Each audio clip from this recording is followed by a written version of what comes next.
แรงบันดาลใจในการใช้ชีวิตแม่นใช้ชีวิตตัวเองให้มีความสุขที่สุดวงเล็บโดยที่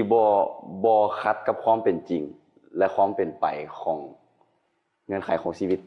ใช้ชีวิตจะมีความสุขที่สุดโดยที่บ่ขัดกับความเป็นจริงและเงื่อนไขความเป็นไปของชีวิตเลิกบ่เลิกลองยกตัวอย่างให้ฟังหน่อยว่ามันเป็นจังได๋ทุกมื้อนี้เฮาค่อนข้างจะใช้ชีวิตให้มีความสุขกับสิ่งเล็กๆน้อยๆในแต่ละมื้อที่เฮาออกไปใช้ชีวิตในเฮ็ดเวียกก็ดีไปเจอสังคมไปเจอหมู่ไปกินกาแฟไปสังสรรค์ก็ดีเฮาจะพยายามเอนจอยโมเมนต์นั้นให้ได้หลายที่สุดเพื่อเก็บเอาพลังจากตรงนั้นไป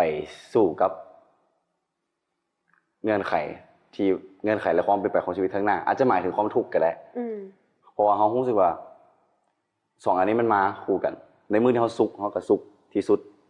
ความสุขก็คือการใช้ชีวิตเป็นแรงบันดาลใจให้เฮาในการใช้ชีวิตในแต่ละมื้อแล้วก็เก็บเอาแรงในมื้อพวกนั้นเพื่อไปสู้กับ